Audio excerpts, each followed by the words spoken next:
Muy buenos días. Como siempre, el Evangelio trayéndonos palabra de vida. No cabe duda que el Evangelio, la palabra de Dios, cuando la leemos, cuando la escuchamos con un corazón dispuesto a querer escuchar la misma voz de Dios, se convierte en alimento para nuestra alma. De la palabra de Dios encontramos fuerza para seguir adelante, para no desviarnos ni a derecha ni a izquierda, sino seguir adelante en este plan maravilloso que Dios tiene para cada uno de nosotros.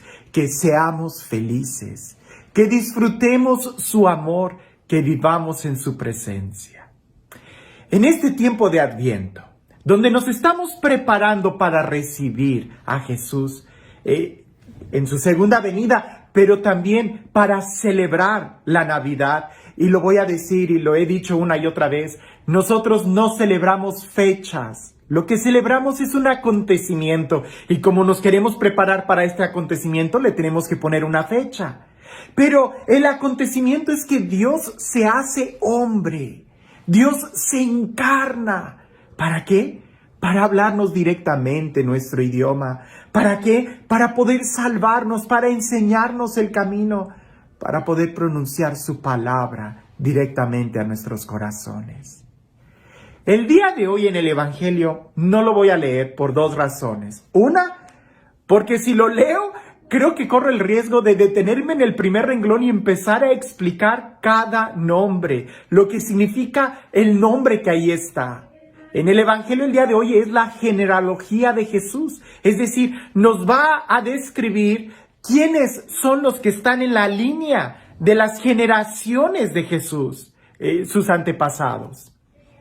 Y digo que me tardaría mucho y correría el peligro de detenerme, porque quizás si lo leemos rápido, lo vas a sentir que es un evangelio muy largo, o vas a sentir que no tiene sentido, que incluso son nombres tan raros que se dividen en generaciones y que puede ser, si no estás familiarizado con esos nombres, con la historia de la Biblia, puede ser que esos nombres no tengan mucho impacto para ti. Como cuando ves los nombres de tu propia historia, cuando empiezan a ver los álbumes de fotografías y te dicen, mira, este es tu tío, este es fulano de tal, él es el que vino. Tú dices, no, pues no lo conozco, se me hace aburrido. Pero cuando tú escuchas y conoces cada nombre de esa historia, se habla de un drama de la vida. Se habla de una historia de salvación donde hay todo. Hay personajes en esta línea que son y que fueron muy loables, personajes heroicos, santos. Pero también hay otros personajes que dejaron mucho que desear. Personajes que más bien parecía que iban arruinando la historia. Y fíjate bien, estamos hablando de la genealogía de Jesús. Estamos hablando de los antepasados de Jesús. Sabemos claramente que Jesús nunca cometió pecado. Incluso radicalmente, la carne que Jesús asume en su encarnación tampoco cometió pecado. Estamos hablando de la Inmaculada Concepción de María, porque era necesario que Jesús, sin cometer pecado, pudiera pagar por todos los pecadores. Era necesario que la carne que Jesús asumiera no tuviera pecado para que esta carne fuera la que soportara el castigo que a ti y a mí nos trae la paz. Pero eso no le quitó a Jesús el que la historia en la que Él se encarna había mucho pecado, había mucha traición, había mucha maldad, personajes muy buenos y personajes muy malos. Déjame lo digo en una caricatura. Si nosotros tuviéramos el álbum fotográfico de todos nuestros ancestros, es posible que tú quisieras quitar algunas fotografías o eliminar algunos nombres de decir, ay, ¿te acuerdas de este tío? ¿Te acuerdas de este momento? ¿Te acuerdas de que sucedió esto o aquello? Es muy posible que tú no quisieras recordar y que nadie supiera quiénes eran los que de tu historia, de tus familiares. Eso no sucede con Jesús. Incluso el evangelista los escribe. ¿Por qué? Porque es parte de la historia. Y podemos decir que lo que no se asume no se redime. Por eso es importante que en cierta manera tampoco nosotros eliminemos nada de nuestra historia, sino que podamos decir, es nuestra historia, es Nuestra vida es nuestra familia. Pero quiero llegar a otro punto más.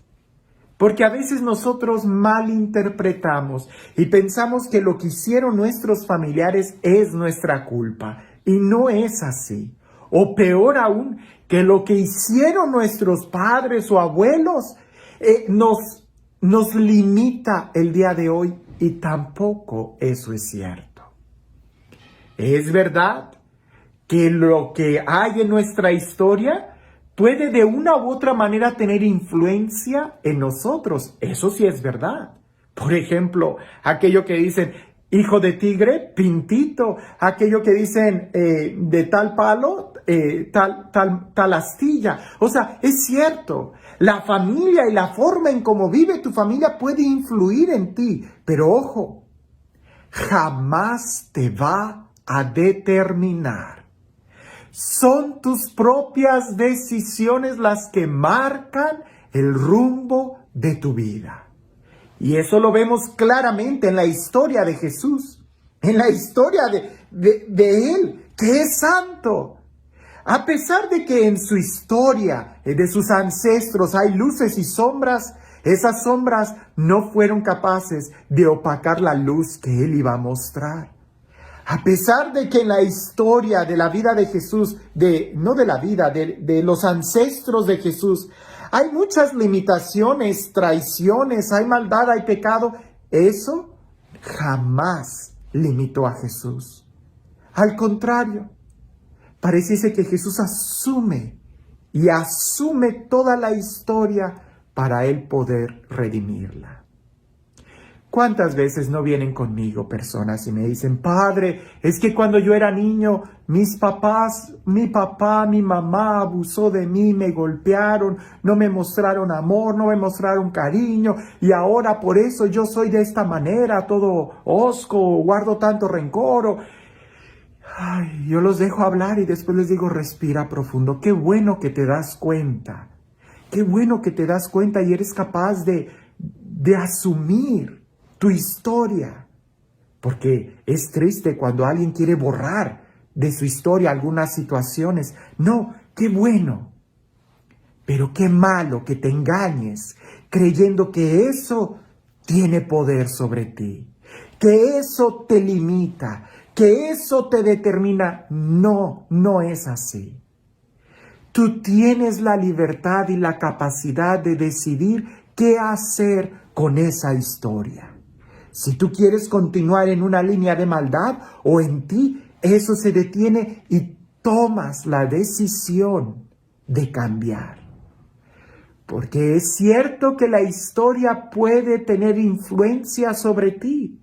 Si yo vengo de una familia que es alcohólica, de una familia donde hay mucho adulterio, si yo vengo de una familia donde hay traición, donde hay abandono, donde hay guerras, es muy posible que eso para mí pueda lucir un poco normal, pero no lo es. Yo soy al final del día el que decide si tomo o no tomo alcohol. Yo soy al final del día quien decide si yo voy a cometer adulterio o no. Yo soy al final del día si decido ser fiel o no. El ejemplo tan grande que tenemos es en la vida de Jesús. Sí, Él viene de María, que es santa, y José, que es santo, y pudiéramos decir que también Joaquín y Santa Ana, los abuelos de Jesús también eran santos. Sí, pero sigue para arriba. Vas a encontrar personajes en la vida de Jesús que verdaderamente eran renglones torcidos, pero cuando tú logras poner esos renglones torcidos en las manos de Dios, Él es quien puede escribir derecho. Cuando tú logras poner todas tus pasiones, tus miedos, tus traumas en las manos de Jesús, Él puede hacer que se escriba derecho. Tú eres al final el que decide cómo quieres vivir, si influenciado o eres tú quien decide. El ejemplo que me gusta poner es cuando tú vas en el tráfico. Es verdad que el sol y la gente puede estar manejando muy mal y pueden influir en la forma en cómo tú manejas, pero no te determinan. Quien determina cómo tú manejas eres tú, quien tiene el volante. El que esté al lado podrá estar manejando muy mal, pero eres tú quien toma la última decisión. Date cuenta de cómo es tu contexto familiar, pero también date cuenta que eres tú el único responsable de decidir sobre tu vida. Y este Dios, el Dios del amor, el Dios de la vida, el Dios de la gracia, el Dios que nos enseña que sí es posible ser felices en un mundo en donde se cae a pedazos. El Dios que incluso nos enseña que es posible cambiar y transformar este mundo, cambiar nuestra historia por una historia mejor. Porque aún el último capítulo de nuestra vida todavía no se escribe y a nosotros nos toca ser los protagonistas y decidir con quién queremos vivir. Que sea pues con este Dios, el Dios que entre a nuestra historia también y nos enseñe a asumir y a redimir nuestra propia historia. Que sea Él quien el día de hoy te bendiga, en el nombre del Padre, del Hijo y del Espíritu Santo. Había un hombre que se quejaba mucho, y en aquella analogía que dicen, pues es que esta es la cruz que te tocó tomar. Él decía, es que en mi familia ahora estoy cuidando a mi papá enfermo, y ahora tengo también esto, y se quejaba tanto de que iba con el sacerdote y le decía, es que la cruz que me tocó es muy pesada. Yo veo que todos los demás son felices, pero esta cruz que me tocó es muy pesada. Y en un sueño, él tuvo este sueño que es tan revelador y que quizás nosotros pudiéramos aprender. Él tuvo un sueño donde entra a una tienda, está caminando él con su cruz y ve tienda de cruces. Y él se sorprende, entra y dice, ¿qué es todo esto? Y él dice, oh, es que aquí es donde nosotros le damos la cruz a cada quien que va a tomar. Y él dice, pues a mí me tocó una muy pesada, yo no la quiero, ¿la puedo cambiar? Y el ángel que está en la puerta de la tienda le dice, seguro, déjala ahí y escoge la que tú quieras. Y aquel hombre empieza a caminar y ve una cruz grande de cristal con diamantes, con detalles de perlas preciosas. Y dice, wow, esa cruz es preciosa. Y donde apenas se acerca y la quiere tomar, le corta las manos. Y empieza a sangrar y dice, no, esa cruz es muy filosa, no puedo tomarla, muy bella, pero lastima, ¿de quién es? Y el ángel le dice, esa es la cruz que le tocó al Papa. Y él dice, no, el Papa es santo, yo no. Y va con otra cruz y parece que es de madera muy ligera y donde la toma se astilla. Tiene muchas astillas y dice, no, esta tampoco.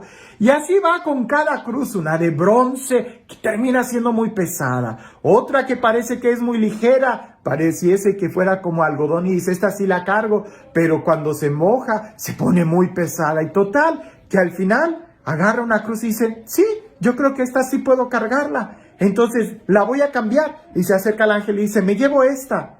Y el ángel le dice, yo creí que la ibas a cambiar. Y dice, ¿a qué te refieres? Y dice, es la misma cruz con la que entraste. A veces nosotros quisiéramos cambiar nuestra cruz, cambiar nuestra vida, cambiar nuestra historia, cambiar muchas cosas. Pero parece que esa vida que tenemos y esa historia es la mejor para nosotros. Lo que tenemos que hacer es tomar las mejores decisiones y seguir adelante. Que tengas un excelente día.